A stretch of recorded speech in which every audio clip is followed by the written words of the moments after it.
Welcome back to comfy sleeping. Get comfortable now. Let your body sink into the bed. Let your eyes close, even if you keep listening for a while yet. Tonight, we're going to move slowly through the largest, most far-reaching conflict in human history. The Second World War.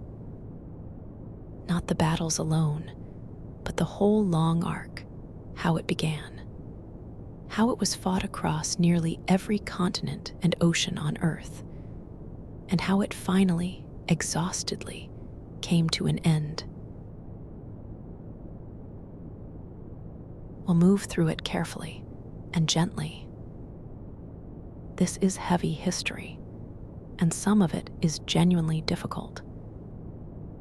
But it's real, and it's worth understanding slowly, without hurry, the way we understand anything that matters. There's no need to remember any of it. Just let it drift past you, soft and slow. Picture Europe in the late 1930s. Old cities, old borders. A continent still carrying the weight of one great war less than a generation behind it. Uneasy, watchful, hoping quietly that it wouldn't have to carry another. That hope didn't hold. And tonight, slowly, we'll follow what happened instead.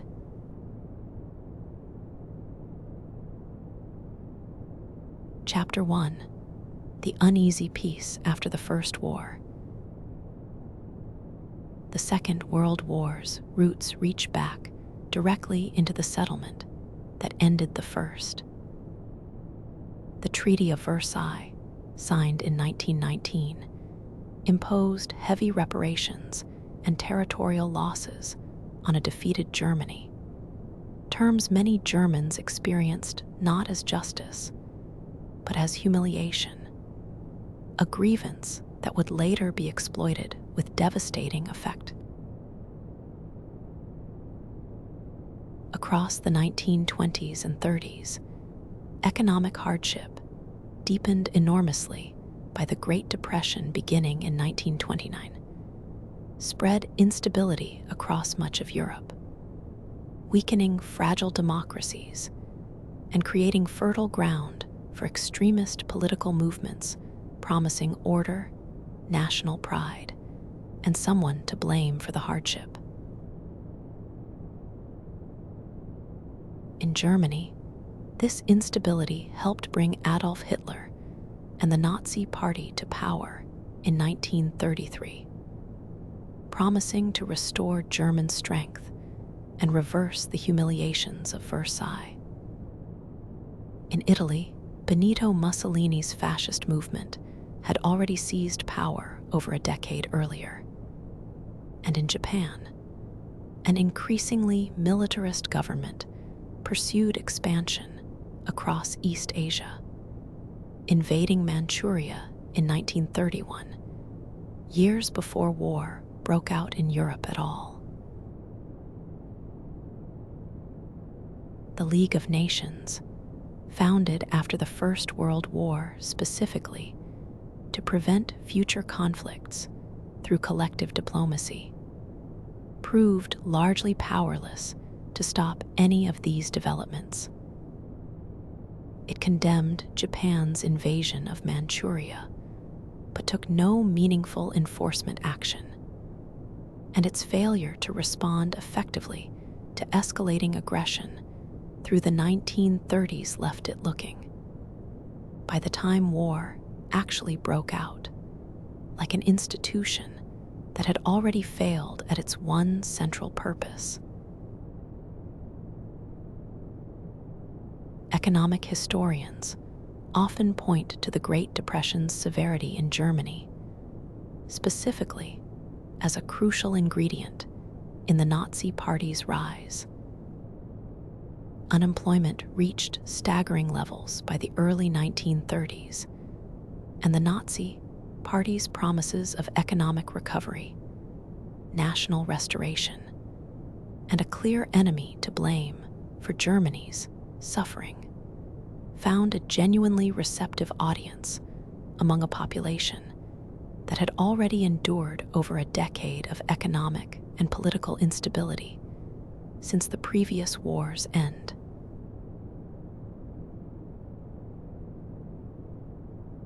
Chapter 2: Hitler's Rise and the Nazi State. Hitler consolidated power rapidly after becoming Chancellor, dismantling German democracy, suppressing political opposition, and building a totalitarian state organized around Nazi racial ideology, which held Germans to be a superior race, entitled to expand at the expense of others, and which targeted Jewish people, along with Roma, disabled people, and other groups, for escalating persecution from the regime's earliest days. Through the mid-1930s, Hitler rebuilt German military strength in open violation of the Versailles Treaty, remilitarized the Rhineland, and annexed Austria in early 1938. Each step met with limited resistance from Britain and France, who pursued a policy of appeasement, hoping to avoid another catastrophic war by accommodating German demands. That policy reached its most famous moment later in 1938 at the Munich Conference, where Britain and France agreed to let Germany annex the Sudetenland, a German-speaking region of Czechoslovakia, in exchange for Hitler's promise of no further territorial demands. A promise British Prime Minister Neville Chamberlain believed had secured, in his own words, peace for our time. It hadn't. Czechoslovakia itself, notably, wasn't even present at the Munich Conference, where its own territory was signed away. A decision made entirely by other powers over its head. A detail that later became a shorthand warning in diplomatic and political language for the dangers of negotiating away a smaller nation's interests to satisfy a larger, more aggressive power. Hitler broke the Munich Agreement within months, occupying the remainder of Czechoslovakia by March 1939, a clear demonstration that his territorial ambitions had never actually been satisfied by the earlier concession. This betrayal is often cited by historians as the moment British and French policy decisively shifted away from appeasement, setting the stage for the firm guarantees to Poland that would draw them into war just months later.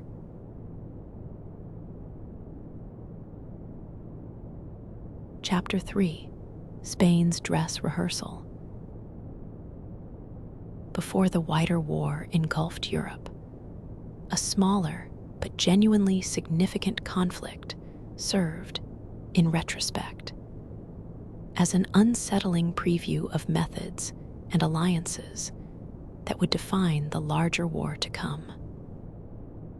The Spanish Civil War, fought from 1936 to 1939 between Spain's elected Republican government and General Francisco Franco's nationalist rebels. Germany and Italy provided significant military support to Franco's nationalist forces, including the German Condor Legion, whose bombing of the Basque town of Guernica in 1937, immortalized in Pablo Picasso's famous painting of the same name, demonstrated the devastating potential of aerial bombing against civilian populations years before it became a defining, tragic feature of the wider war. The Soviet Union, meanwhile, provided support to the Republican side, while Britain and France maintained an official policy of non-intervention that many historians view, in hindsight, as another example of the same reluctance to confront fascist aggression directly that would later characterize the appeasement policy toward Germany itself. Franco's eventual victory in 1939 established a fascist-aligned dictatorship in Spain that, notably, remained officially neutral throughout the wider Second World War that followed almost immediately afterward, even as Franco maintained close ideological sympathies with Hitler and Mussolini throughout the conflict.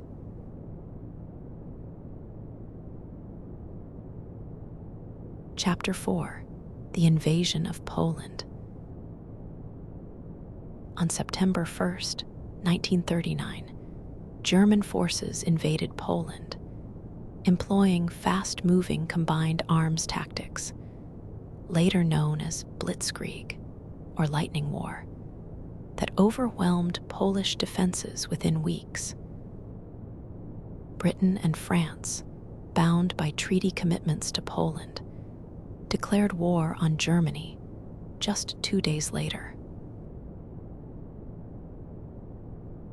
Poland's defeat was sealed further by a secret agreement Germany had reached with the Soviet Union just before the invasion, the Molotov-Ribbentrop Pact, which included a hidden protocol dividing Poland and parts of Eastern Europe between the two powers.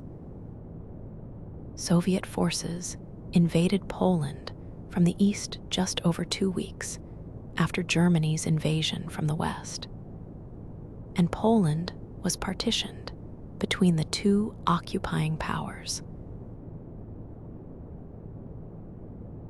This opening campaign set a grim pattern that would recur throughout the war.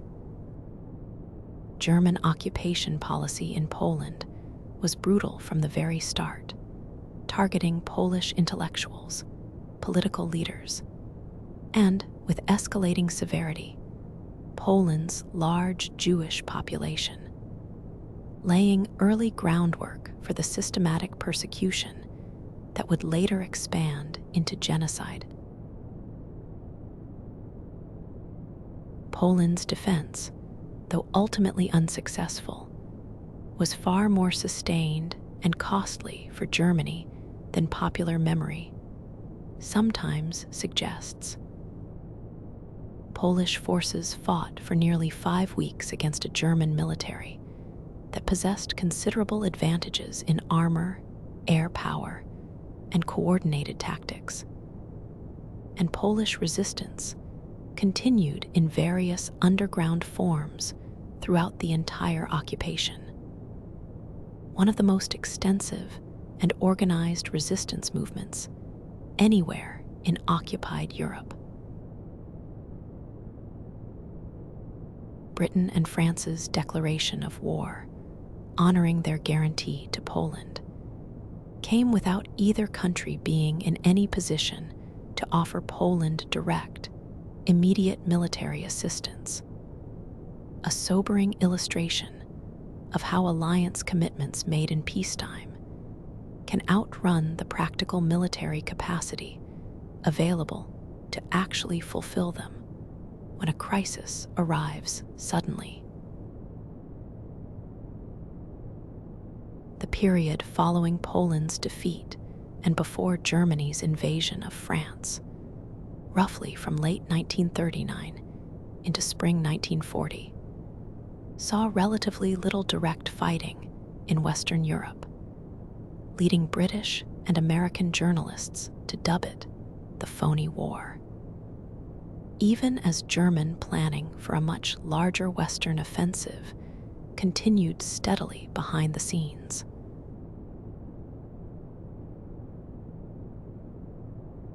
Chapter 5: The Fall of France.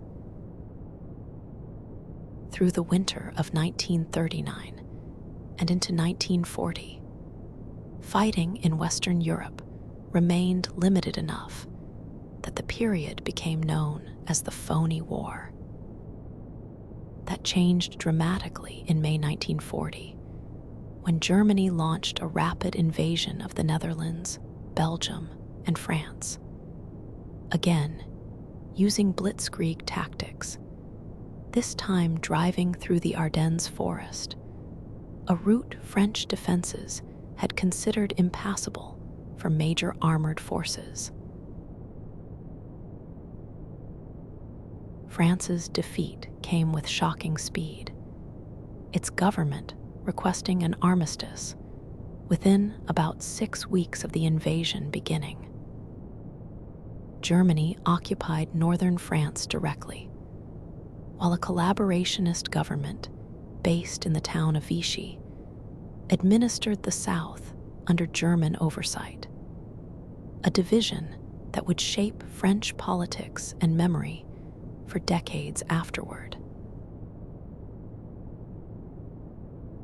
Roughly 300,000 British and Allied troops trapped against the coast at Dunkirk were evacuated across the English Channel in a hastily organized operation using naval vessels and a remarkable number of civilian boats. A rescue that Britain, needing a morale boost after such a stinging defeat, quickly reframed as a symbol of national resolve rather than simple retreat.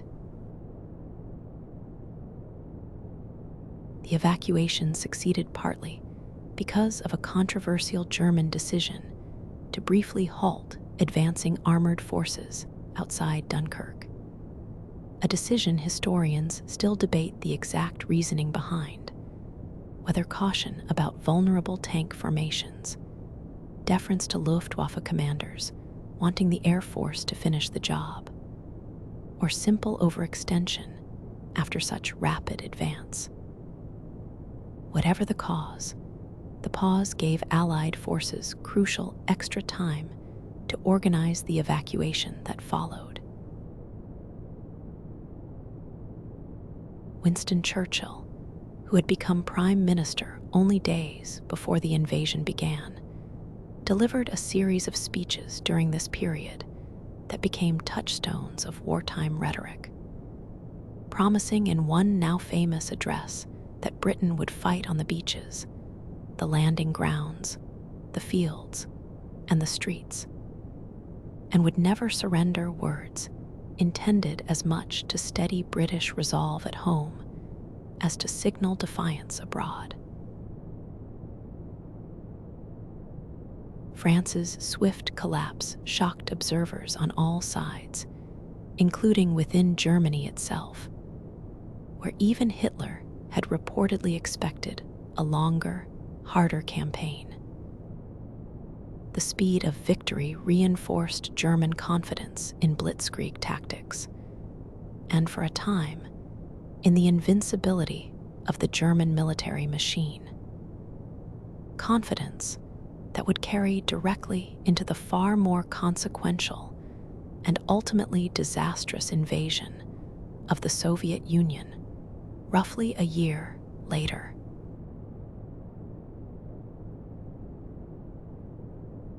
Chapter 6: The Battle of Britain. With France defeated, Britain stood alone against Germany in Western Europe, and Hitler turned to planning a cross-channel invasion, contingent on first achieving air superiority over the Royal Air Force. Through the late summer and autumn of 1940, the German Luftwaffe launched sustained bombing campaigns against British airfields, infrastructure, and eventually cities, in what became known as the Battle of Britain. British fighter pilots, aided by early radar technology that gave crucial advance warning of incoming raids, inflicted mounting losses on German aircraft, and by autumn, Hitler postponed and effectively abandoned. Plans for invasion. Prime Minister Winston Churchill, who had taken office as France fell, captured the pilot's contribution in a now famous phrase that never in the field of human conflict had so much been owed by so many to so few. Germany shifted toward night bombing of British cities instead, a campaign known as the Blitz, killing tens of thousands of civilians over the following months. Britain's survival through this period, without ever suffering the invasion Germany had planned, marked the war's first major strategic setback for Hitler, though it would be far from the last important turning point still to come. British radar technology, still primitive by later standards, but genuinely revolutionary at the time, formed part of an integrated air defense system called the Dowding System, named for Air Chief Marshal Hugh Dowding, which combined radar warning, observer networks, and centralized fighter control to direct limited RAF resources efficiently against incoming raids. A coordinated defensive system considerably more sophisticated than Germany's own intelligence had anticipated Britain possessed. London and other major British cities endured sustained nightly bombing through the autumn and winter of 1940 into 1941, and ordinary civilian experience of this period, sheltering in underground stations, coping with destroyed homes and disrupted daily life, became a defining, shared national memory that shaped British identity and wartime resolve for the remainder of the conflict and long afterward. Germany's failure to achieve air superiority and Hitler's subsequent decision to postpone invasion plans indefinitely in favor of turning attention eastward toward the Soviet Union meant Britain never actually experienced the ground invasion so many had feared through that tense summer and autumn. A strategic reprieve that gave Britain crucial time to rebuild strength and prepare for the long conflict still ahead.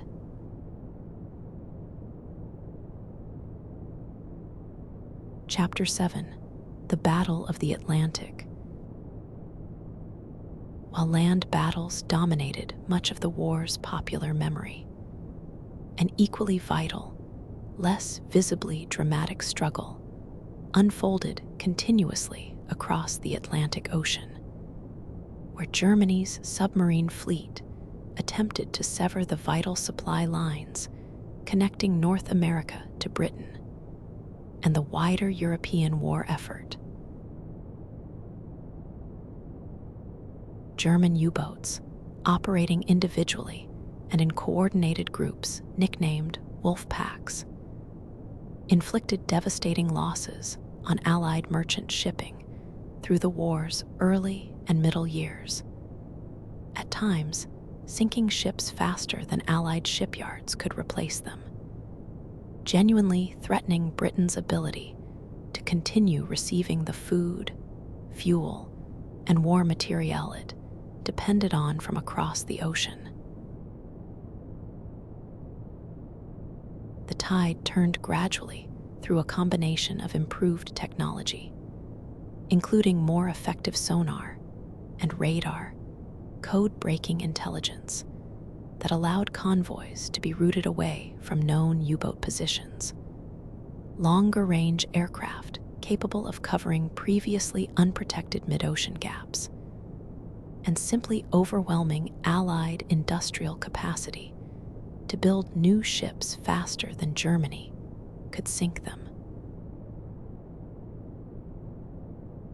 By 1943, Allied anti-submarine tactics had turned decisively effective, and German submarine losses mounted so heavily that the U-boat fleet's earlier dominance was permanently broken, securing the Atlantic supply lines that had proven absolutely essential to sustaining the war effort in every other theater covered throughout tonight's story.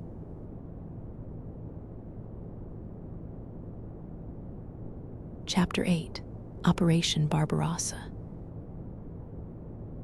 In June 1941, Hitler launched Operation Barbarossa, a massive invasion of the Soviet Union, breaking the earlier non-aggression pact and opening what would become the war's largest, bloodiest front by an enormous margin, ultimately responsible for the majority of the war's total military and civilian deaths. German forces achieved dramatic early advances, encircling and capturing vast numbers of Soviet troops. But the invasion's timeline assumed a quick victory before winter, an assumption that proved catastrophically wrong. Soviet resistance stiffened, distances proved vast, and the brutal Russian winter arrived with German forces still fighting well short of their objectives, including the Soviet capital, Moscow.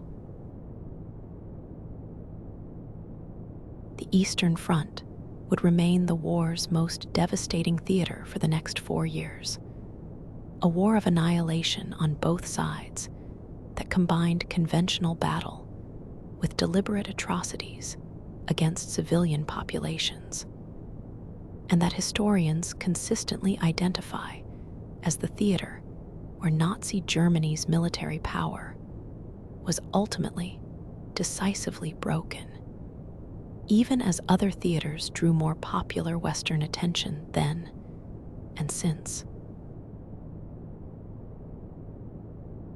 The scale of the Eastern Front is genuinely difficult to convey in ordinary comparison. Roughly 3 out of every 4 German soldiers killed during the entire war died fighting on this single front, and Soviet military and civilian losses, though estimates vary considerably, are commonly placed in the range of 20 to 27 million people, a scale of loss that touched nearly every family across the vast Soviet Union in some direct, personal way. Nazi ideology treated the war against the Soviet Union explicitly as a war of racial extermination rather than conventional conquest, targeting Slavic peoples as racially inferior and Soviet political commissars for immediate execution under a directive that instructed German soldiers to bypass normal rules of war entirely when dealing with captured Soviet political officers. A deliberate, ideologically driven brutality that shaped the entire character of fighting on this front from its earliest weeks. Soviet civilians endured deliberate starvation policies in occupied territory, forced labor deportations to Germany, and in besieged cities like Leningrad, a horrific siege lasting nearly 900 days that killed well over 1 million civilians, primarily through starvation. One of the longest and deadliest sieges of any city in recorded history.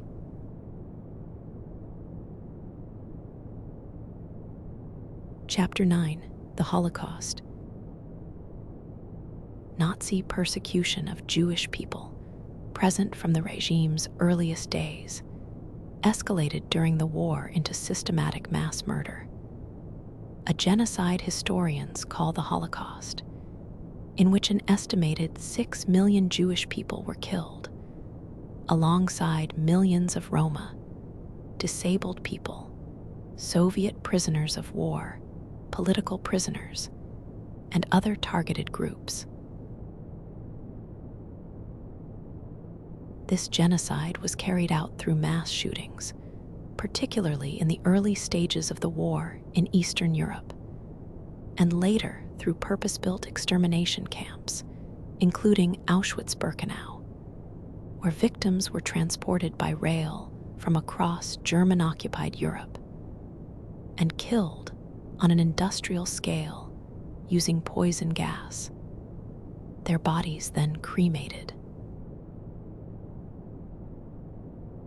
The Holocaust stands as one of history's starkest, most thoroughly documented demonstrations of where unchecked hatred, bureaucratic efficiency, and ideological extremism can lead when turned toward the deliberate destruction of an entire people.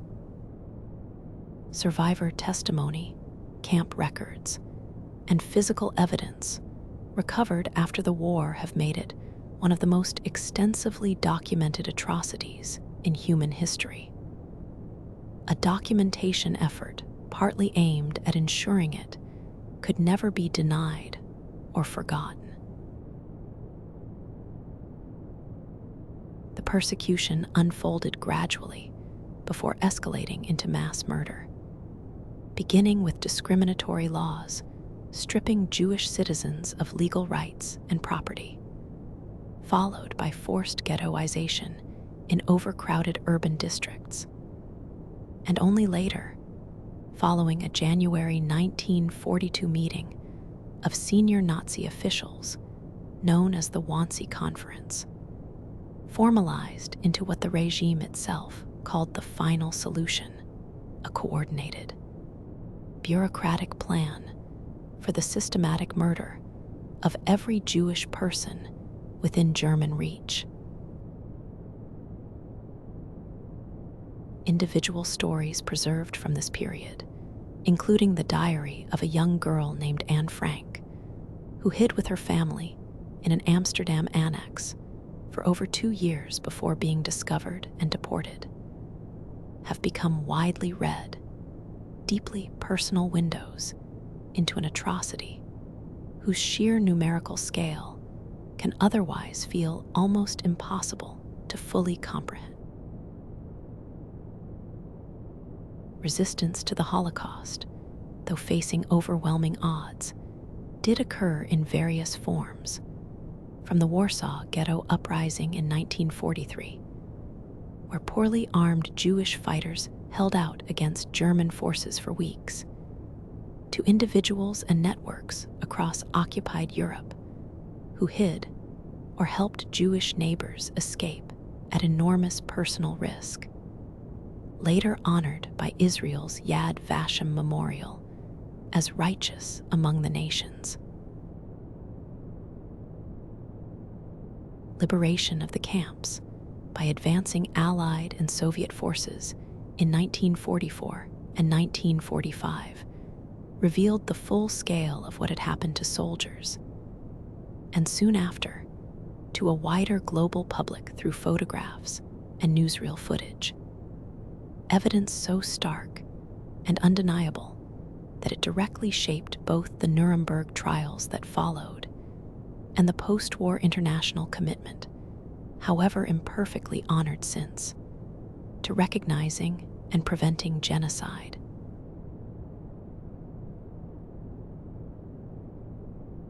Chapter 10: Pearl Harbor and America enters the war. On December 7th, 1941, Japan launched a surprise attack on the American naval base at Pearl Harbor, Hawaii, intending to cripple the United States Pacific Fleet and prevent American interference with planned Japanese expansion across Southeast Asia and the Pacific. The attack killed over 2,400 Americans and severely damaged much of the fleet, but crucially missed the fleet's aircraft carriers, which were away from port at the time. a stroke of fortune that would matter enormously for the Pacific War's later course. The following day, the United States declared war on Japan, and within days, Germany and Italy, honoring their alliance with Japan, declared war on the United States in turn. America's entry transformed the war's strategic balance, bringing enormous industrial capacity and manpower into the Allied coalition, alongside Britain and the Soviet Union. President Franklin Roosevelt would go on to lead the American war effort for most of the conflict's remaining duration, dying just weeks before Germany's eventual surrender, close enough to victory to see it was coming, but not to witness it arrive.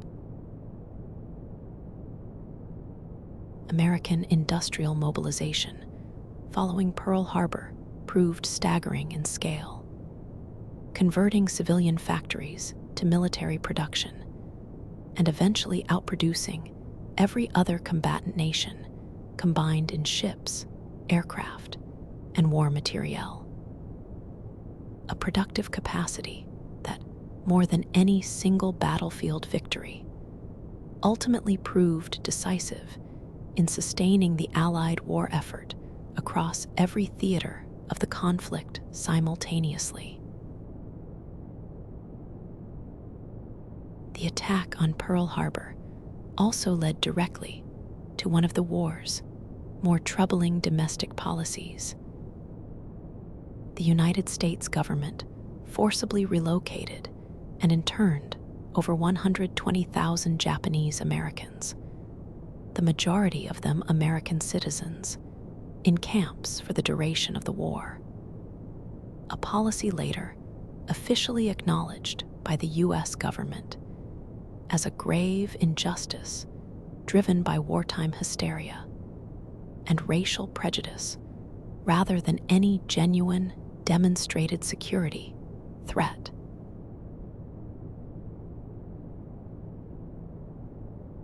Chapter 11: The Allied Leaders. 3 men, more than any others, shaped the Allied strategic direction of the war, and their sometimes uneasy wartime partnership, known collectively as the Big Three, would themselves shape much of the post-war world their armies were still fighting to secure. Winston Churchill, Britain's wartime prime minister, brought decades of political experience and a genuine gift for rhetoric to the role. Though his broader political career, including significant controversies over his views on empire and race, complicates any simple, uncomplicated portrait of the man beyond his wartime leadership specifically. Franklin Roosevelt, already serving an unprecedented 3rd presidential term when America entered the war, guided the United States through its transformation into the war's dominant industrial and military power, while also managing considerable domestic political challenges, including isolationist sentiment that had kept America out of the war for its first 2 years. Joseph Stalin, leading the Soviet Union through the war's bloodiest single front, combined genuine wartime leadership with the same ruthless authoritarian methods that had already killed millions of his own citizens before the war even began. A contradiction historians continue to wrestle with in assessing his legacy as both indispensable wartime ally and one of the 20th century's most brutal dictators in his own right.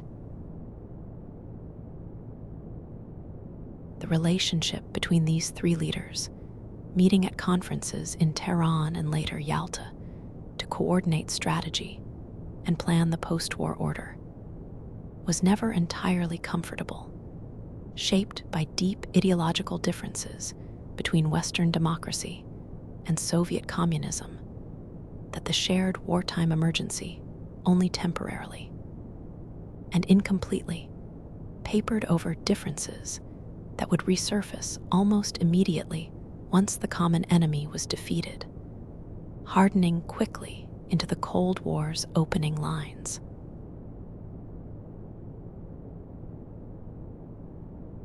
Chapter 12: War in the Pacific. Japan's early Pacific campaign achieved rapid, sweeping success, capturing the Philippines, Malaya, Singapore, and the Dutch East Indies within months, establishing control over vast territories and resources across Southeast Asia and the Pacific. The fall of Singapore in February 1942, where a substantially larger British and Commonwealth garrison surrendered to a smaller Japanese attacking force, stunned British public opinion and shattered assumptions about the invincibility of British colonial military power in Asia. A psychological blow Prime Minister Churchill himself later called the worst disaster and largest capitulation in British military history. Japanese treatment of prisoners of war and civilian populations across these newly conquered territories included widespread documented atrocities, including forced labor on projects like the Thailand-Burma Railway, later dramatized in fiction, where tens of thousands of Allied prisoners and conscripted Asian laborers died under brutal conditions constructing a rail line through dense, disease-ridden jungle terrain. The tide began turning in 1942 at the Battle of Midway, where American forces, aided by having broken Japanese naval codes, decisively defeated the Japanese fleet, sinking 4 aircraft carriers and permanently shifting the naval balance in the Pacific in America's favor. The following years brought a grinding, costly American campaign of island hopping, capturing strategically important Pacific islands one by one while bypassing heavily defended others, a strategy that steadily pushed the front line closer to Japan itself. Through increasingly bloody battles, including Iwo Jima and Okinawa, foreshadowing the immense cost any full invasion of the Japanese home islands would likely carry. Japanese forces employed increasingly desperate tactics as their strategic position deteriorated, including the introduction of kamikaze suicide attacks by aircraft deliberately crashed into Allied ships. A tactic reflecting both genuine ideological commitment among many pilots and the sheer material desperation of a military running critically short of experienced pilots, aircraft, and fuel. The Battle of Okinawa, fought in the spring of 1945, proved especially brutal, with combined military and civilian casualties reaching well over 100,000, including significant numbers of Okinawan civilians caught in the crossfire or driven to suicide by Japanese propaganda warning of supposed American atrocities. A grim preview that weighed heavily on American planners, considering the human cost of any full invasion of Japan's main home islands still to come. Submarine warfare, though less dramatic in popular memory than surface naval battles, also played a decisive, often underappreciated role in the Pacific War, with American submarines devastating Japanese merchant shipping and effectively strangling the resource-poor island nation's ability to supply its far-flung military forces and sustain its home industry simultaneously.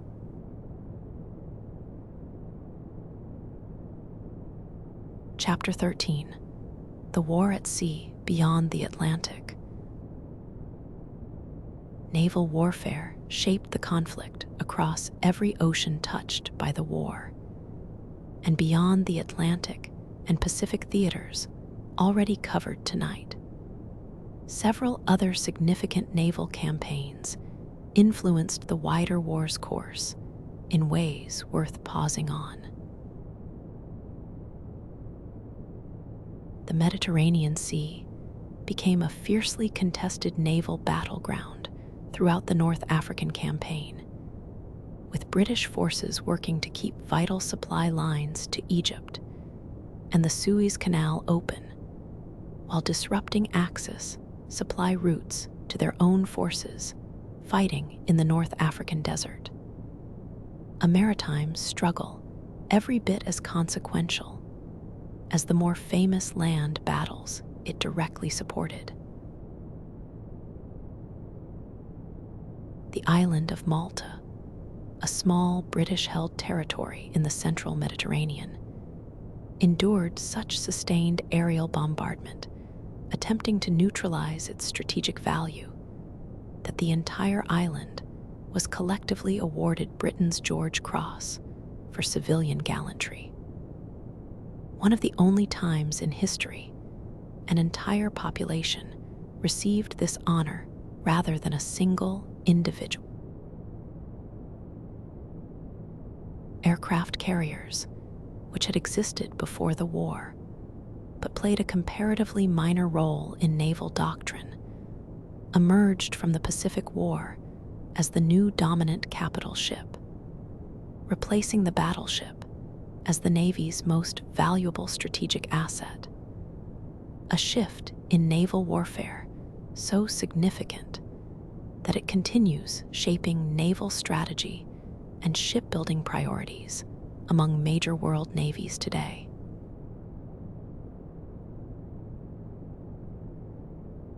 Chapter 14: Stalingrad and the Eastern Front's turn. The Battle of Stalingrad, fought from late 1942 into early 1943, marked the Eastern Front's decisive turning point. German forces, having pushed deep into southern Russia, became locked in brutal urban combat for the city, before Soviet forces executed a major encirclement, trapping and eventually forcing the surrender of an entire German army. The battle's cost was almost incomprehensible, with combined military and civilian casualties commonly estimated well over 1 million, making it among the deadliest single battles in human history. Germany's defeat at Stalingrad, following closely alongside the failure to fully capture the Caucasus oil fields, marked the definitive end of German offensive capability on the Eastern Front, with Soviet forces beginning a long, grinding advance westward that would not stop until Berlin itself fell over 2 years later.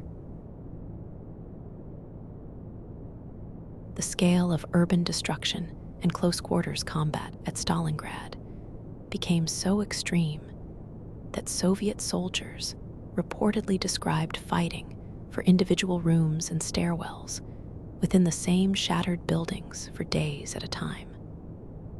A level of grinding, attritional combat that gave the battle a reputation, even among hardened veterans of other fronts, as uniquely brutal even by the war's own extreme standards.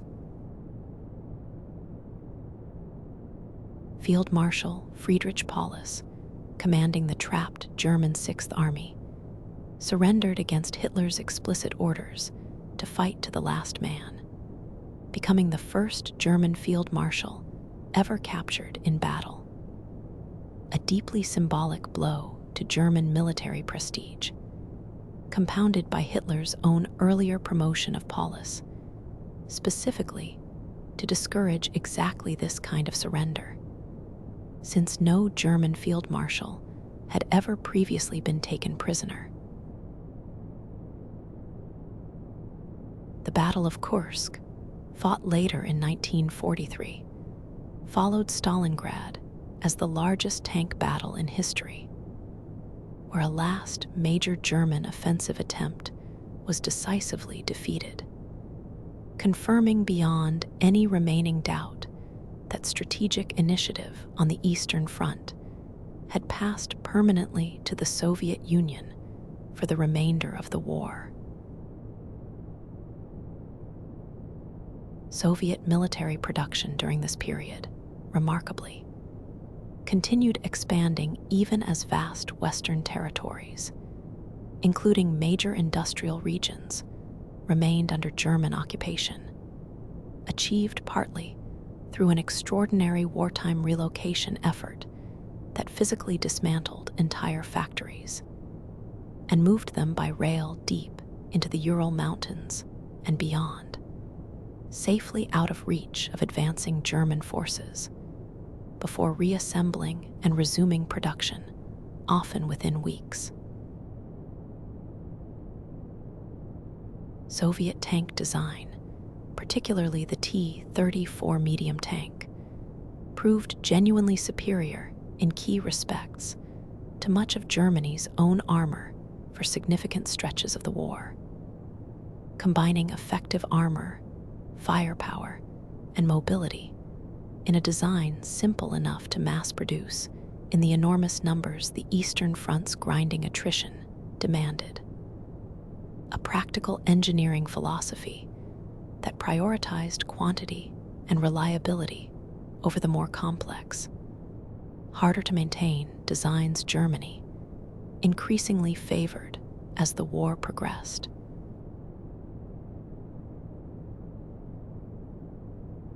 Chapter 15: North Africa and the Mediterranean. Alongside the war's larger fronts, a significant campaign unfolded across North Africa, where British and eventually American forces fought German and Italian troops for control of strategically vital territory linking the Mediterranean to Middle Eastern oil and the Suez Canal. The campaign's most celebrated moment came at El Alamein in Egypt in late 1942, where British forces under General Bernard Montgomery decisively defeated German forces under the skilled and widely respected commander Erwin Rommel, nicknamed the Desert Fox, beginning a steady Allied advance that would eventually clear Axis forces from North Africa entirely by mid-1943. Victory in North Africa opened the way for the Allied invasion of Sicily and then mainland Italy, contributing directly to Mussolini's fall from power in 1943. Though German forces continued fighting a slow, difficult defensive campaign up the Italian peninsula for nearly 2 more years afterward. Italy's surrender in September 1943 complicated the situation considerably rather than ending it, as German forces quickly moved to occupy much of the country and continued resisting the Allied advance from heavily fortified defensive lines across Italy's mountainous terrain, turning what planners had hoped might be a relatively quick campaign into a long, grinding fight that continued right up until the war's final days in Europe.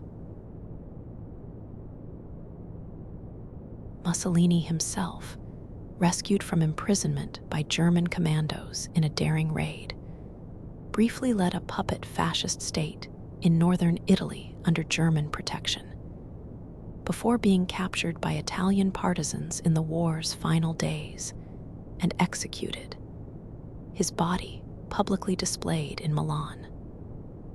A stark, brutal end for the man who had ruled Italy for over 2 decades. The Battle of Monte Cassino, fought across several months in early 1944, became one of the campaign's costliest and most controversial episodes, including the controversial Allied bombing of a historic monastery, believed, incorrectly as it later turned out, to be occupied by German forces. A decision still debated by historians weighing military necessity against the destruction of irreplaceable cultural heritage.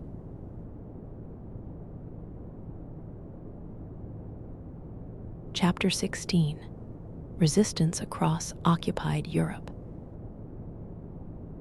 Across nearly every country Germany occupied, resistance movements emerged, ranging from small acts of everyday civilian defiance to organized armed groups conducting sabotage, intelligence gathering, and eventually direct military coordination with advancing Allied forces.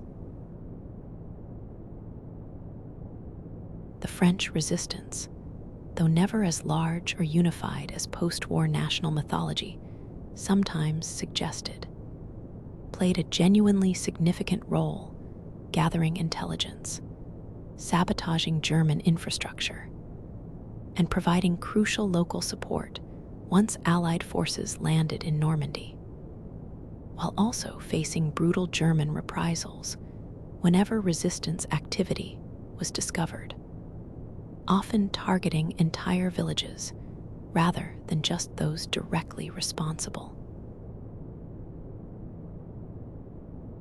In Poland, the Home Army became one of occupied Europe's largest and most sophisticated underground resistance organizations, culminating in the Warsaw Uprising of 1944, a massive but ultimately unsuccessful attempt to liberate the city as Soviet forces approached, complicated by the Soviet Army's own controversial decision to halt its advance nearby rather than immediately assist the uprising, allowing German forces time to crush the rebellion and, in its aftermath, systematically destroy much of the city itself. Resistance movements in Yugoslavia, led primarily by Josip Broz Tito's communist partisans, grew large and effective enough to liberate significant portions of the country, largely through their own efforts, with comparatively less direct dependence on outside Allied ground forces than most other occupied territories, a self-sufficiency that would shape Yugoslavia's distinctive, independent post-war political path under Tito's later leadership.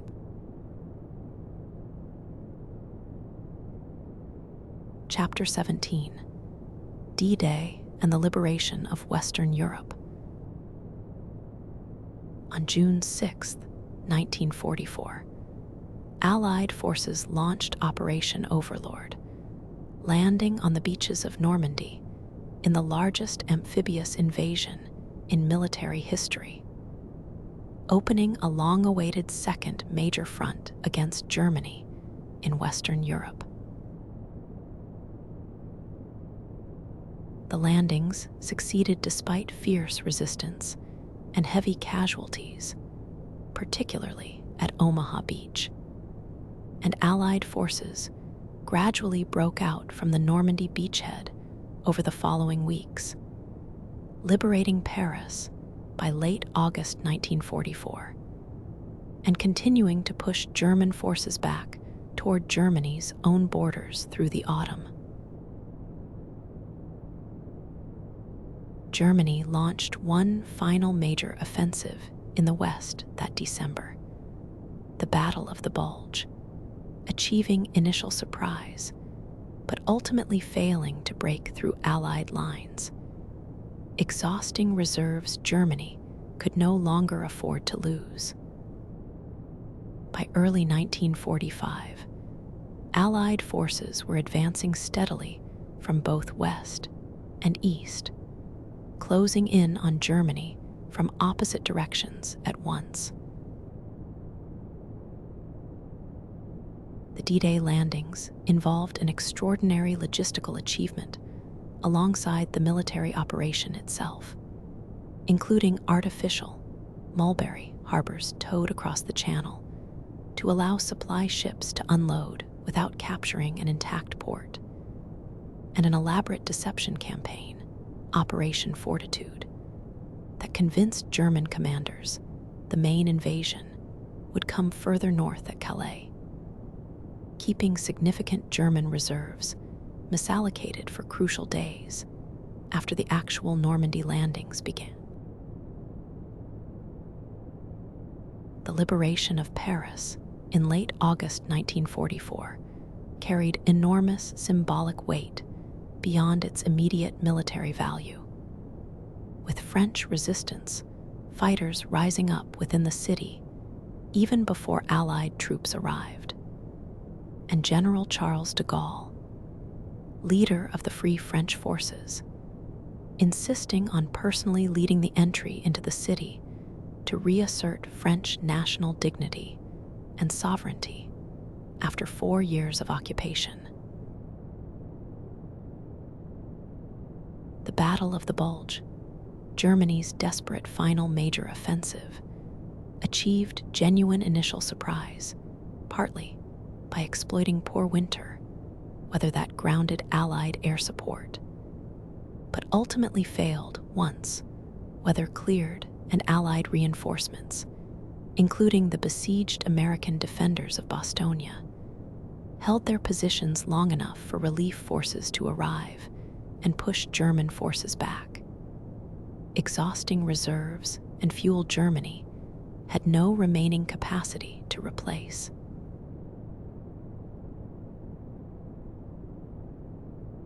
Chapter 18: The Fall of Berlin and Germany's Surrender. Through early 1945, Soviet forces advanced relentlessly from the east, while American, British, and other Allied forces pushed in from the west, and Germany's defeat became simply a matter of time. However desperately, the regime continued fighting. Soviet forces reached Berlin in April 1945, fighting through the city in brutal, close-quarters combat. Adolf Hitler took his own life in his underground bunker on April 30th, as Soviet forces closed in on the government district above, and Germany formally surrendered on May 8th, 1945, a date celebrated across the Allied world as Victory in Europe Day.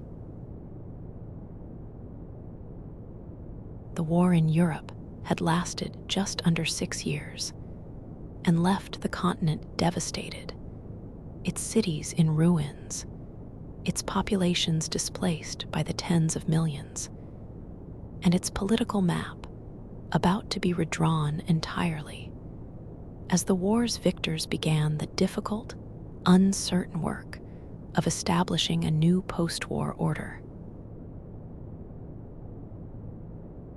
The Battle of Berlin itself, fought through the final 2 weeks of April 1945, involved brutal street-by-street fighting, as Soviet forces pushed through a city defended by an increasingly desperate mix of regular German soldiers, teenage Hitler Youth conscripts, and elderly militia, final, grim illustration of a regime drawing on its last, thinnest reserves of manpower, rather than accepting the surrender that had already become strategically inevitable.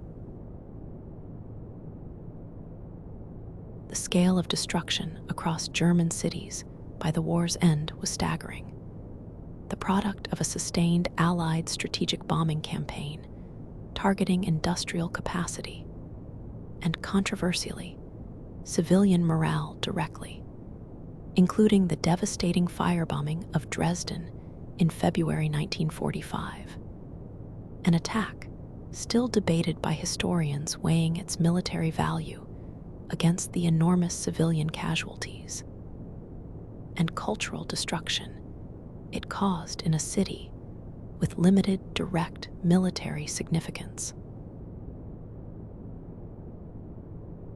Germany's unconditional surrender formally ended 6 years of war that had begun with the invasion of Poland, though celebrations of victory in Europe Day were tempered, for many, by the ongoing war still being fought against Japan in the Pacific, and by the beginning of a difficult, uncertain reckoning with the full scale of what had happened across occupied Europe during those 6 years.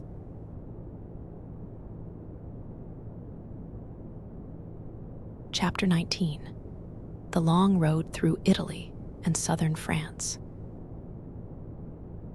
Alongside the better-known Normandy campaign, Allied forces continued a slower, harder push northward through Italy, and later opened an additional front through southern France. Campaigns that receive less popular attention today, but tied down significant German forces throughout 1944 and into 1945. The Italian campaign's difficult, mountainous terrain favored defensive positions, and German forces under the skilled commander Albert Kesselring conducted a methodical fighting withdrawal northward, forcing Allied troops to fight for successive defensive lines across nearly the entire length of the Italian peninsula. A grinding campaign that continued right up until Germany's final surrender in the war's last days. Operation Dragoon, the August 1944 invasion of southern France, opened a second major front in France itself, helping accelerate the liberation of the country's southern regions and providing crucial additional port capacity for supplying the growing Allied forces, now pushing toward Germany from multiple directions simultaneously. These secondary fronts, though overshadowed in popular memory by Normandy and the Eastern Front, illustrate an important broader truth about the war's final years. Victory came not from any single decisive campaign alone, but from a coordinated, simultaneous pressure applied across every front at once, stretching German resources past their breaking point in multiple directions, simultaneously, rather than any one location alone.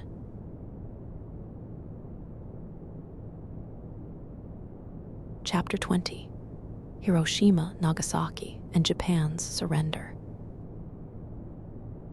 Even after Germany's surrender, Japan continued fighting, and American planners, anticipating a costly invasion of the Japanese home islands, turned instead to a new weapon developed in secret through the Manhattan Project: the atomic bomb.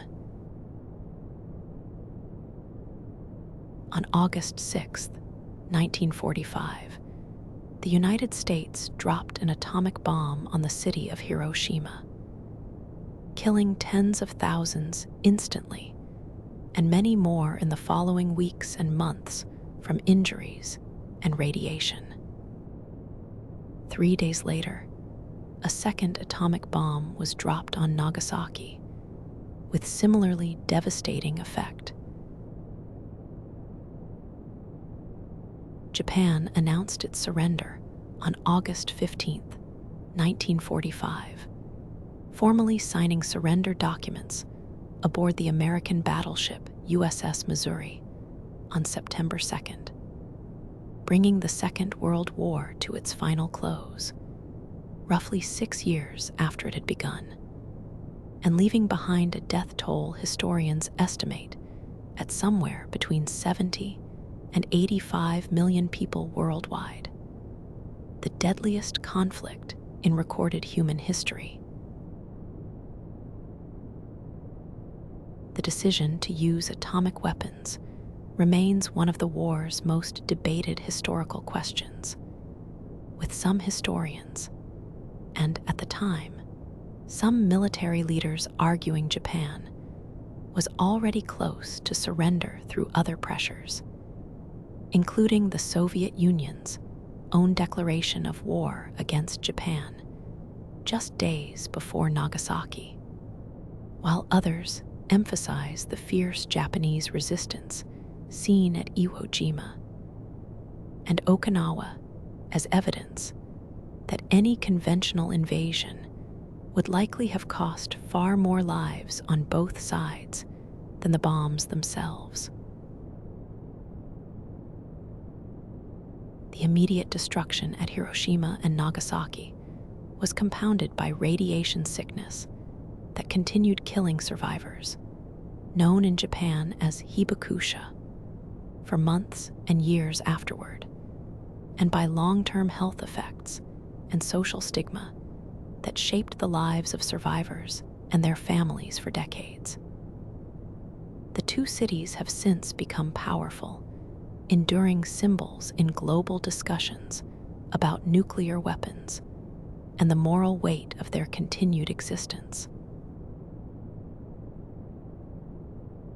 Emperor Hirohito's radio broadcast announcing surrender, the first time most Japanese citizens had ever heard their emperor's voice at all, used deliberately restrained, formal language describing the war situation as having developed not necessarily to Japan's advantage. A striking understatement given the scale of destruction, reflecting both cultural convention and the delicate political need to announce total defeat without appearing to fully abandon imperial dignity.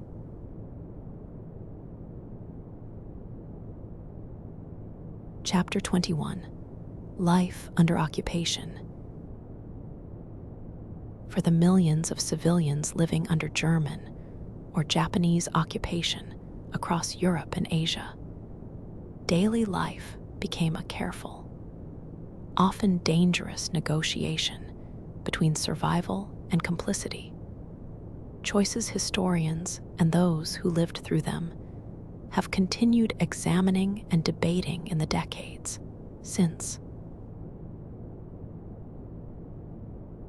Occupied populations faced forced labor requisitions, food shortages as resources were diverted to the occupying powers' war effort, and constant surveillance and informant networks that made organizing resistance, or even ordinary private conversation, genuinely dangerous.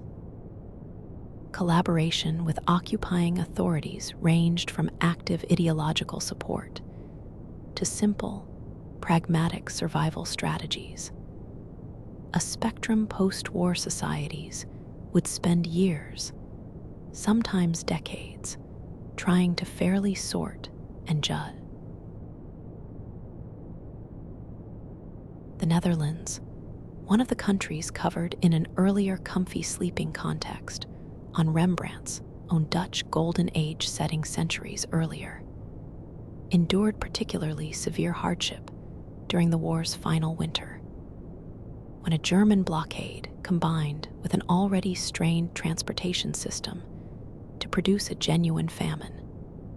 known as the Hunger Winter, killing an estimated 20,000 Dutch civilians through starvation in the war's last desperate months. Children growing up under occupation often experienced these years as their entire only reference point for normal life, too young to fully remember any different reality. A generational experience that shaped post-war European culture, politics, and memory in ways still being studied by historians examining the war's psychological legacy across the civilian populations who lived through it as children.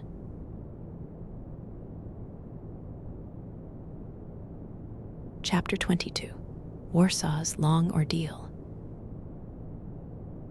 Poland's wartime experience was among the most severe of any nation involved in the conflict, occupied from the very first days of the war, and subjected to policies specifically designed to destroy its intelligentsia, culture, and eventually a significant portion of its population.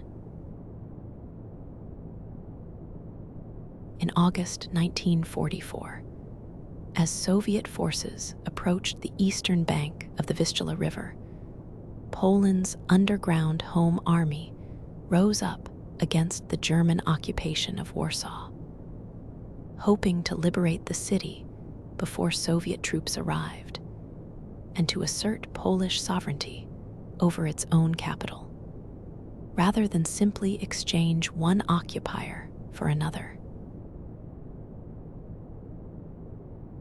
The uprising lasted 63 days, fought largely with light weapons and improvised explosives against a heavily armed German garrison reinforced with additional troops and armor, while Soviet forces remained on the opposite riverbank, a decision whose motives, genuine military caution, or a calculated unwillingness to help a resistance movement loyal to a post-war government Moscow did not want in power.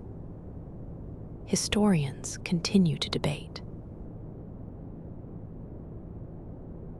When the uprising finally collapsed, German forces proceeded to systematically demolish most of Warsaw's remaining buildings in reprisal, block by block, reducing a city of over 1 million pre-war residents to rubble.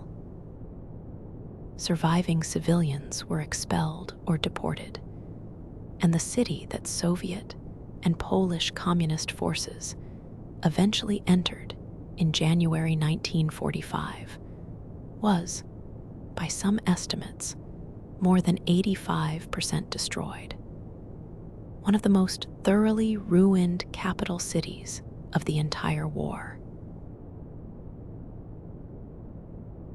Poland's overall wartime losses were staggering by any measure, with roughly 1 in 6 pre-war Polish citizens dying during the war years, encompassing both the Holocaust's Jewish victims, who made up the great majority of Poland's pre-war Jewish community, and ethnic Polish civilians and combatants killed in direct fighting, mass reprisals, and the deliberate targeting of educated and professional classes under Nazi occupation policy.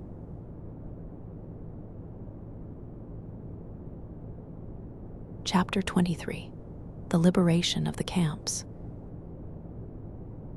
As Allied and Soviet forces advanced into German-held territory in the war's final year, soldiers began encountering the concentration and extermination camps directly, confronting a scale of organized killing that even hardened combat veterans often described as beyond anything they had been prepared to witness. Soviet forces liberated Auschwitz-Birkenau in January 1945, finding roughly 7,000 surviving prisoners too weak to have been evacuated westward by the retreating Germans, along with physical evidence of the camp's industrial-scale killing operations that would later feature heavily in post-war trials and historical documentation. British forces entering Bergen-Belsen in April 1945 found conditions so severe, thousands of unburied bodies, and thousands more prisoners dying of typhus and starvation even after liberation, that some newly freed survivors died in the days and weeks following their rescue despite medical efforts, a detail that underscored just how close to complete collapse the camp system had brought its victims by the war's final months. American forces liberating camps, including Dachau and Buchenwald, documented similarly harrowing scenes, and General Dwight Eisenhower, upon touring liberated sites himself, ordered that as much photographic and written evidence as possible be gathered immediately, reportedly stating he wanted an irrefutable record preserved specifically because he anticipated future doubt or denial of what had occurred. These liberation accounts, along with photographs and film footage taken by military personnel and journalists present at the time, became a central pillar of the historical record used at Nuremberg, and in the decades of Holocaust scholarship and remembrance that followed, a body of direct physical and photographic evidence historians regard as placing the basic facts of the Holocaust beyond legitimate historical dispute.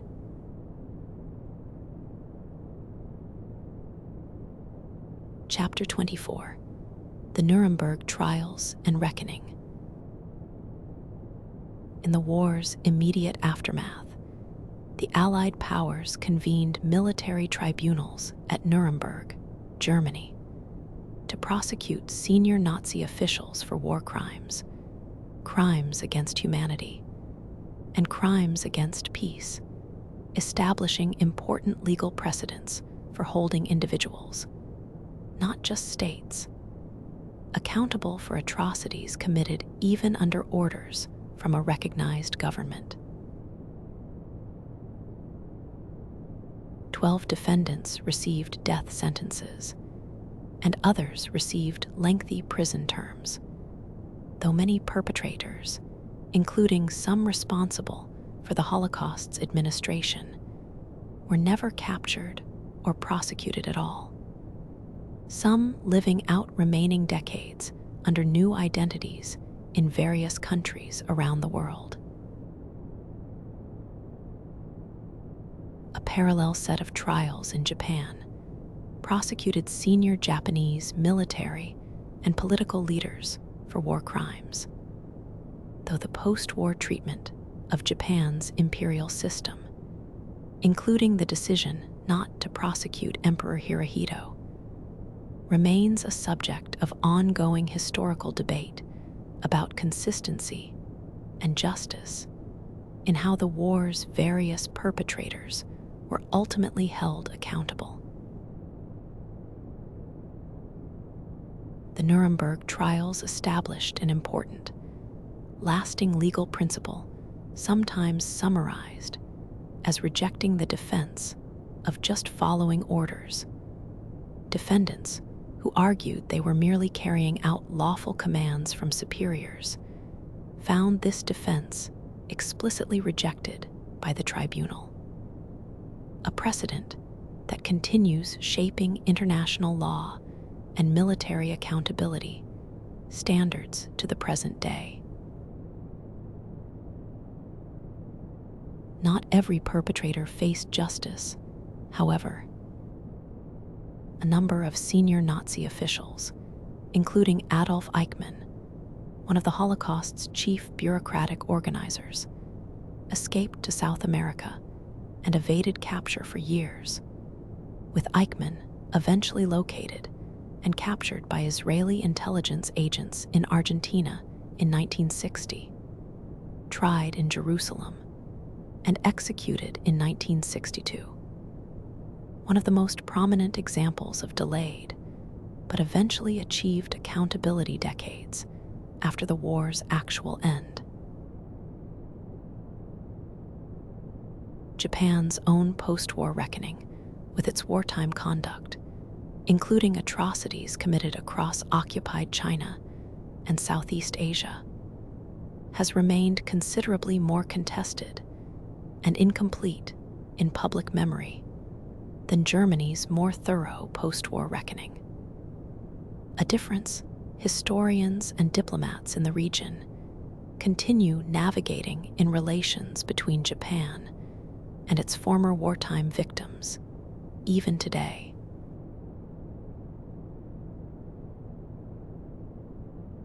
Chapter 25: Codebreakers and the War of Information.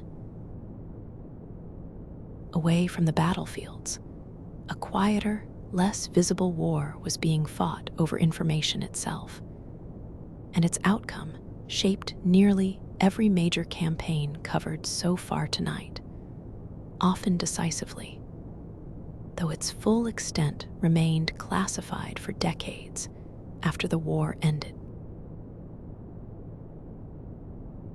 At Bletchley Park in England, a team of mathematicians, linguists, and codebreakers, including the mathematician Alan Turing, worked to break Germany's Enigma encryption machine, used to encode military communications across every branch of the German armed forces.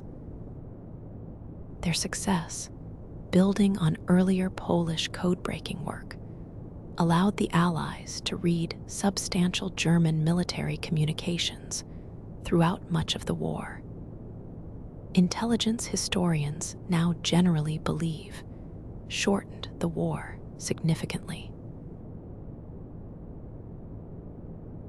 This intelligence, codenamed Ultra, had to be used with extreme care to avoid revealing to Germany that its codes had been broken, sometimes meaning Allied commanders had to allow attacks they could have prevented or find alternative cover explanations for how certain information had been obtained.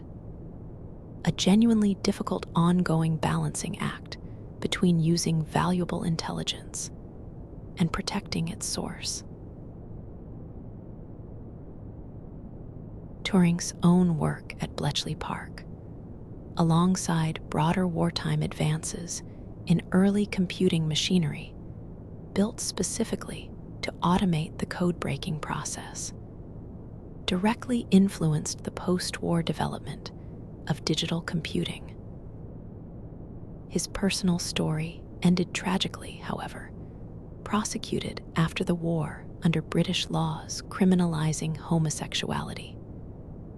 A stark reminder that even genuine wartime heroism offered no protection from the era's own considerable social prejudices.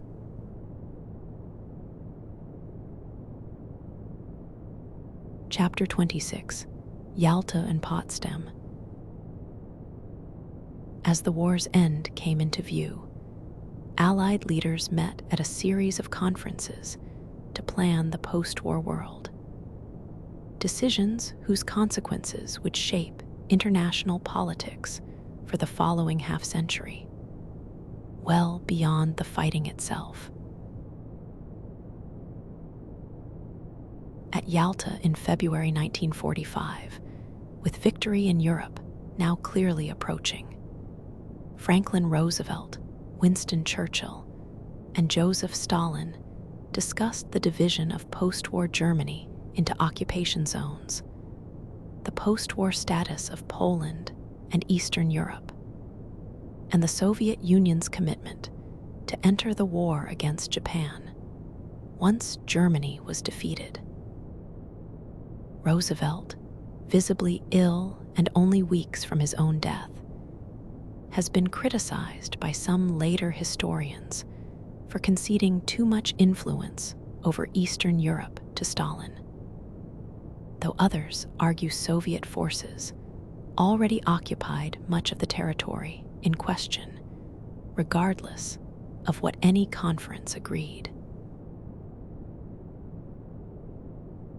By the time the Allied leaders met again at Potsdam in July and August, the political landscape had shifted considerably.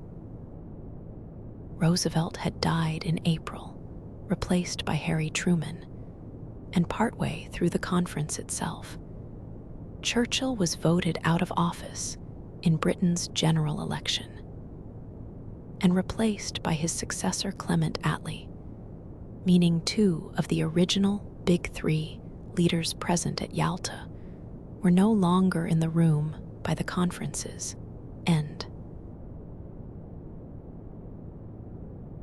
At Potsdam, the Allies finalized plans for Germany's occupation and demilitarization and issued the Potsdam Declaration demanding Japan's unconditional surrender, warning of prompt and utter destruction.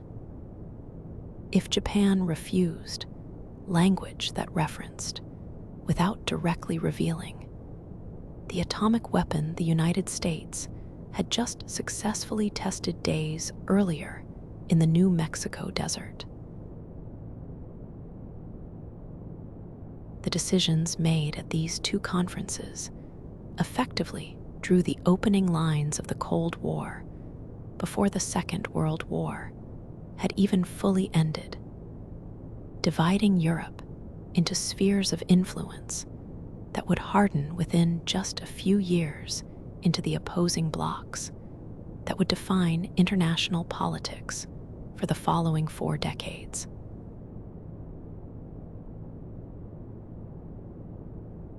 Chapter 27: The Home Front and Ordinary Wartime Life.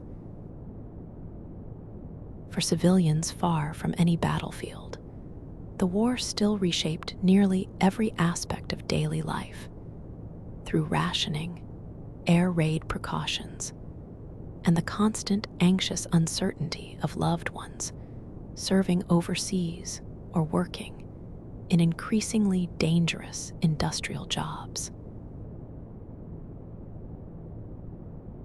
Rationing of food, fuel, and consumer goods became standard practice across combatant nations, with governments issuing ration books and coupons to ensure scarce resources were distributed as fairly as possible. In Britain, this extended to detailed public information campaigns encouraging vegetable gardening, thrift, and creative cooking with limited ingredients, producing a wartime culture of resourcefulness that shaped an entire generation's relationship with food and waste long after rationing itself ended. Air raid precautions became a routine part of daily life in cities across combatant nations, with blackout curtains, air raid shelters, and civil defense volunteers organizing communities to respond to bombing raids. In Britain, the Blitz spirit, a somewhat idealized but not entirely inaccurate notion of stoic civilian resilience under sustained bombing, became a defining, lasting element of British national self-image well beyond the war's actual end. Propaganda and morale-boosting media played a significant role on every side of the conflict, from carefully managed newsreels and radio broadcasts to popular music and film, specifically designed to maintain civilian morale and support for the war effort. A deliberate, sophisticated use of mass communication technology on a scale not previously seen in any earlier conflict.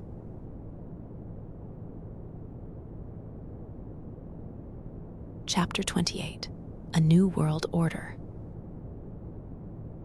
The war's end reshaped the entire global political order. The United Nations was founded in 1945, intended to prevent future global conflicts through collective security and diplomacy. Learning directly from the League of Nations' earlier failure to prevent this very war. Europe itself was divided into competing spheres of influence between the United States and its allies in the West, and the Soviet Union in the East, a division that would harden over the following years into the Cold War. A new, different kind of global conflict that would shape international politics for the following 4.5 decades. Colonial empires held by Britain, France, and other European powers, already weakened by the war's enormous costs, began unraveling in the following decades, as independence movements across Asia and Africa gained momentum. Partly inspired by the war's own rhetoric of freedom and self-determination, used so heavily by the Allied powers themselves. Germany itself was divided into occupation zones controlled by the United States, Britain, France, and the Soviet Union, a division that hardened over the following years into separate West and East German states, with the city of Berlin, though located deep within Soviet-controlled East Germany, similarly divided into Western and Eastern sectors, a division later made starkly, physically visible by the construction of the Berlin Wall in 1961.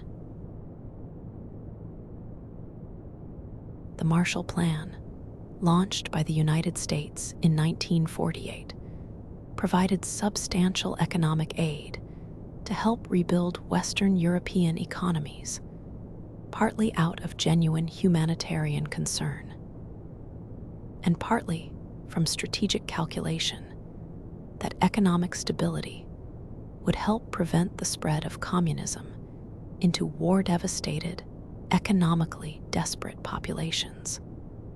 A program widely credited by historians with contributing significantly to Western Europe's remarkably rapid post-war economic recovery. Japan, occupied by American forces under General Douglas MacArthur following its surrender, underwent significant political and constitutional reform during this occupation period, adopting a new pacifist constitution that renounced war as a means of settling international disputes, a provision that remains a significant, still actively debated feature of Japanese politics and national identity today.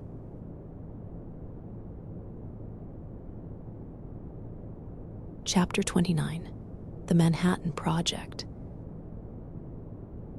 The atomic bombs dropped on Hiroshima and Nagasaki emerged from one of history's largest, most secretive scientific and industrial undertakings, a program that brought together some of the era's most brilliant physicists under enormous wartime urgency and secrecy.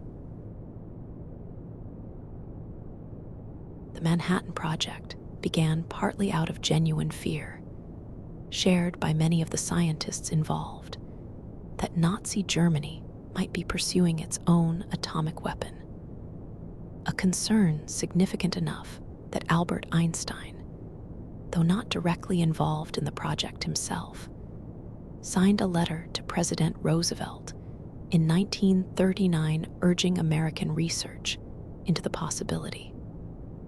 A letter historians credit with helping initiate the eventual American program. project ultimately employed over 130,000 people across secret facilities in Los Alamos, New Mexico, Oak Ridge, Tennessee, and Hanford, Washington, at a cost, in contemporary dollars, of roughly $2 billion. An enormous wartime investment kept so secret that even Vice President Harry Truman reportedly knew little about the program's true purpose, until becoming president himself following Roosevelt's death. The first successful test of an atomic weapon, codenamed Trinity, took place in the New Mexico desert in July 1945, with physicist J. Robert Oppenheimer, the project's scientific director, later recalling that the test brought to mind a line from Hindu scripture, that he had become death, the destroyer of worlds, a moment many of the scientists present described as producing genuine, all alongside a growing, uneasy awareness of what they had actually created.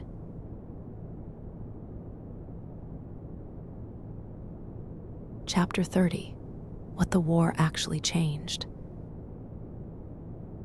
Beyond the immediate political reordering, the Second World War accelerated technological and social change on a scale few other events in history can match.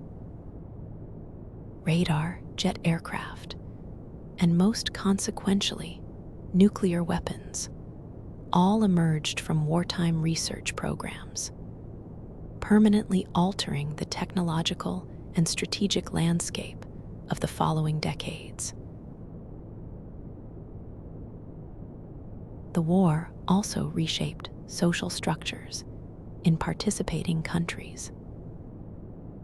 Women entered the workforce in unprecedented numbers to support wartime industry, a shift that, while often reversed immediately after the war, planted seeds for later social change.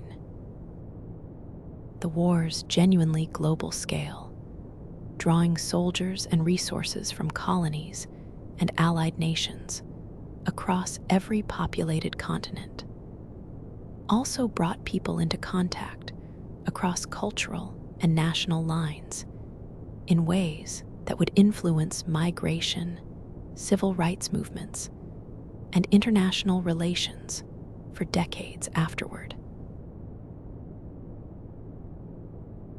American factories during the war produced iconic imagery that has endured well beyond its original propaganda purpose.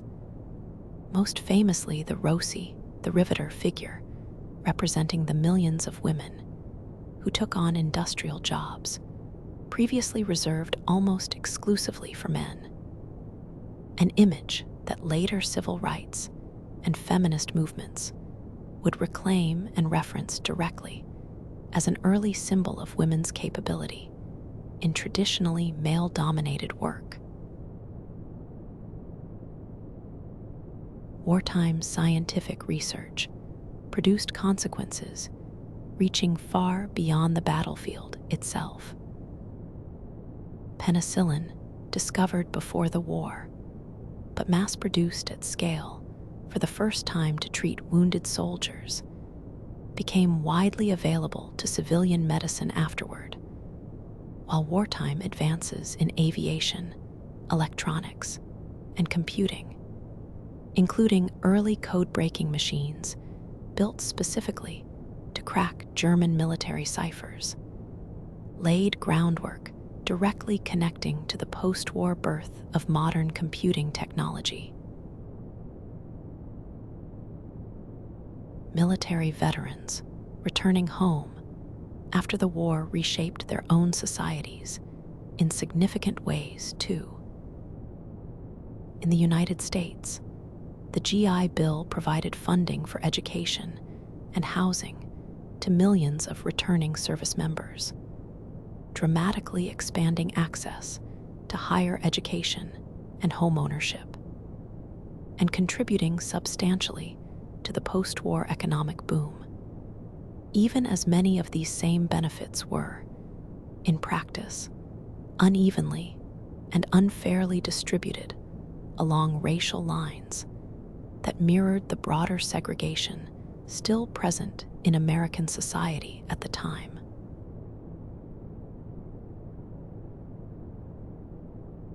Chapter 31: The War in China. Long before Pearl Harbor drew the United States into the wider conflict, a brutal war had already been underway in Asia for years.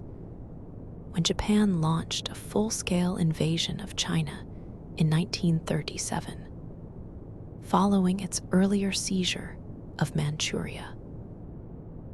This conflict, sometimes considered the true opening chapter of the Second World War in Asia, would ultimately claim millions of Chinese lives before the war's end.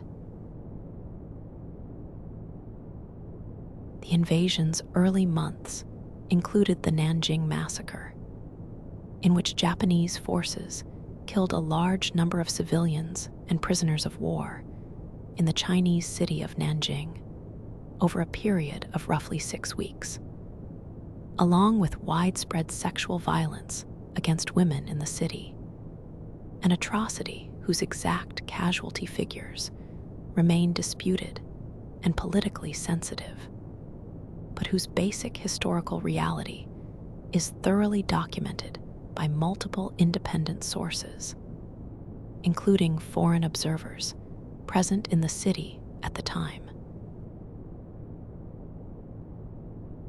China's war effort, led primarily by Chiang Kai-shek's nationalist government, while also involving Mao Zedong's communist forces in an uneasy wartime alliance against their shared Japanese enemy, tied down enormous numbers of Japanese troops for the entire duration of the war, a strategic burden historians generally credit with significantly limiting how many additional forces Japan could otherwise have deployed against American and British forces across the wider Pacific.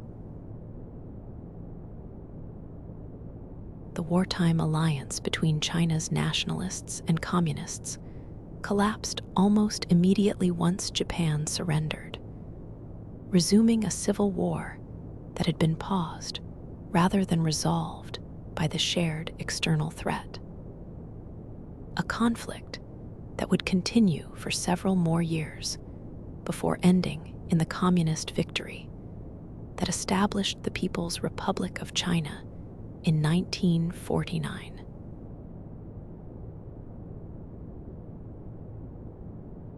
Chapter 32: Refugees and a Broken Continent. Beyond the military campaigns and political reordering already covered tonight, the war left behind a humanitarian crisis of almost incomprehensible scale, with tens of millions of people displaced from their homes across Europe and Asia by the war's end. Displaced persons camps, established across Europe by Allied authorities and international relief organizations, housed millions of former prisoners, forced laborers, concentration camp survivors, and ordinary civilians whose homes had been destroyed or who found themselves unable or unwilling to return to territories that had come under new political control, particularly regions absorbed into the expanding Soviet sphere of influence. The war's redrawn borders, particularly in Eastern Europe, triggered enormous forced population movements, including the expulsion of millions of ethnic Germans from territories transferred to Poland and Czechoslovakia, a process that, however understandable given the preceding German occupation's brutality, involved its own significant civilian suffering and death during the chaotic, often violent expulsions. The sheer scale of this displacement crisis contributed directly to the establishment of new international refugee protections and organizations in the years immediately following the war, including what would eventually become the modern International Refugee Status Framework, a direct legal and humanitarian legacy of trying to prevent, or at least better manage, a crisis of this scale ever happening again.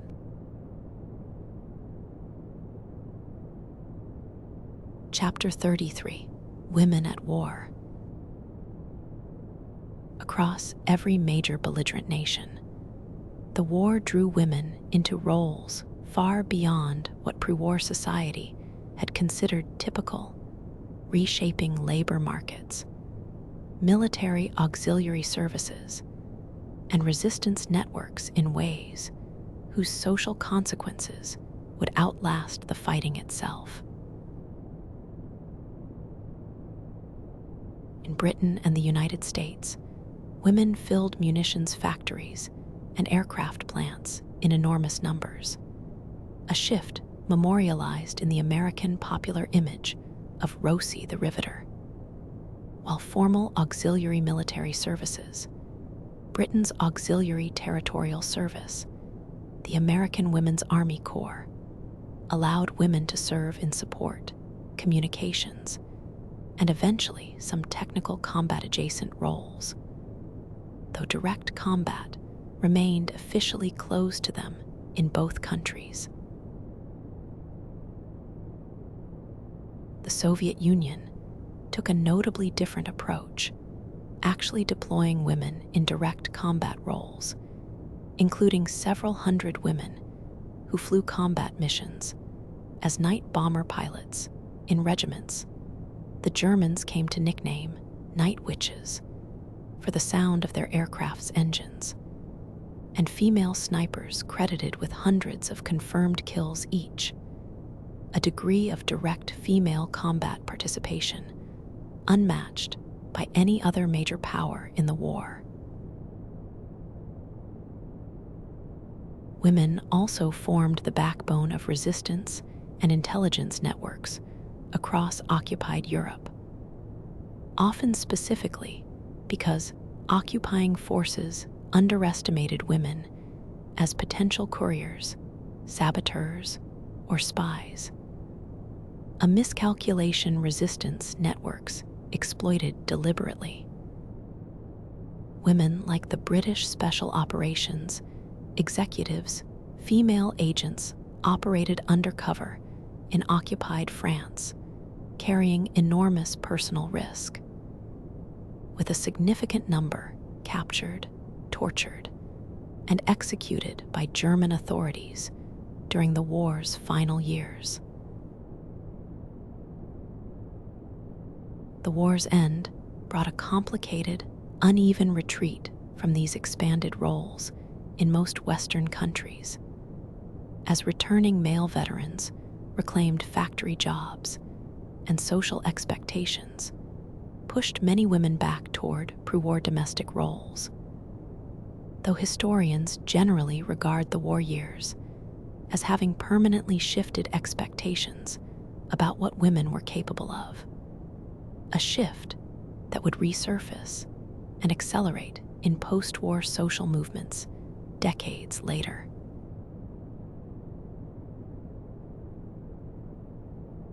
Chapter 34: The Marshall Plan and Rebuilding.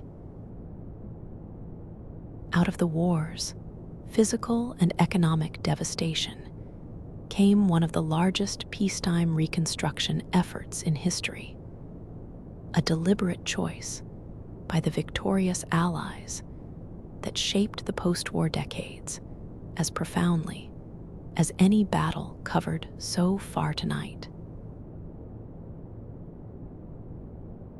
The United States, its own industrial base untouched by combat and enormously strengthened by wartime production, launched the European Recovery Program in 1948, popularly known as the Marshall Plan, after after Secretary of State George Marshall, channeling billions of dollars in aid toward rebuilding the shattered economies of Western Europe, including, notably, the economy of former enemy West Germany alongside America's own wartime allies. This decision, extending significant aid to a recently defeated adversary, rather than imposing purely punitive terms, as had followed the First World War, reflected a deliberate lesson learned from that earlier conflict's aftermath, where historians widely agree the harsh Treaty of Versailles terms imposed on Germany contributed to the economic desperation and resentment Hitler would later exploit. Post-war planners explicitly hoped to avoid repeating that mistake. The plan's economic success helped fuel what West Germany would come to call its own economic miracle in the following decade. And similar recovery took hold across Marshall Plan recipient nations, including France, Italy, and Britain, laying groundwork for the deep economic integration that would eventually develop into the European Union decades later. The Soviet Union, suspicious of American economic influence spreading into its own emerging sphere in Eastern Europe, refused Marshall Plan aid and pressured the Eastern European governments, increasingly under its control, to refuse it as well. A decision that further hardened the economic and political division of Europe into the two blocs that would define the Cold War for the following 4 decades.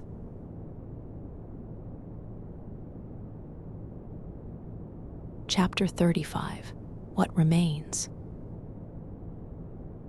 80 years on from its end, the Second World War remains the deadliest, most geographically total conflict humanity has ever fought.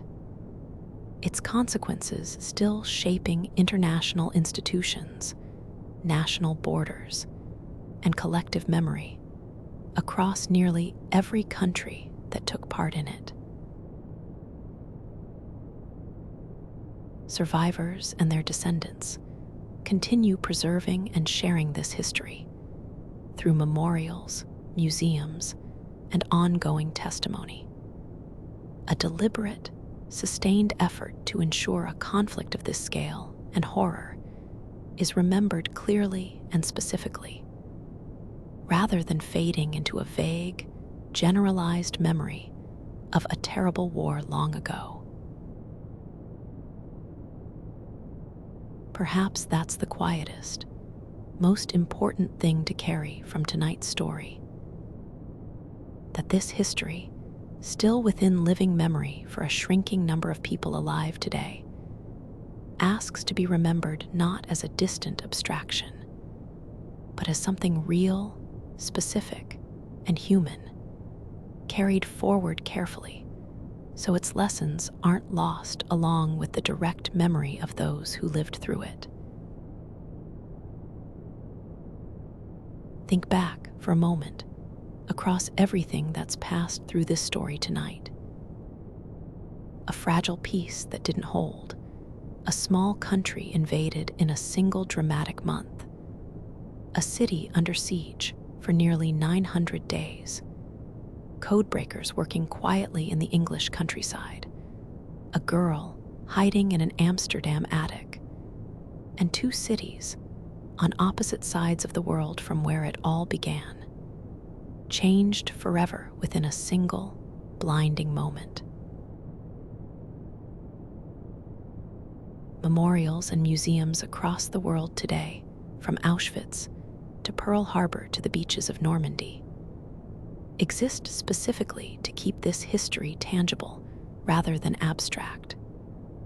Understanding that numbers alone, however large, rarely convey what individual, specific loss actually felt like to the people who lived through it. One family, one soldier, one ordinary morning at a time. That's where we'll leave it for tonight. Let the long years and the vast distances and the difficult, necessary history fade gently now. Let your thoughts loosen and drift and settle.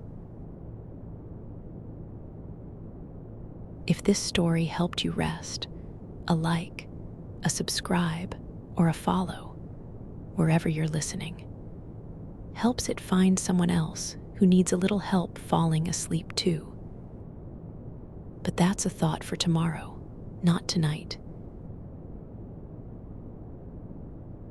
For now, just rest. Let go of the years and the battles and the long, difficult history behind them. You're safe, you're comfortable, and there's nowhere else you need to be right now.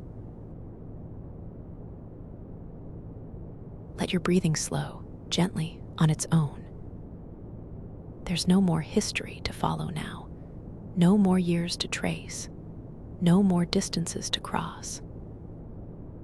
Just this quiet room, this quiet moment, and the soft, steady dark settling in around you. Sleep now. Drift all the way down.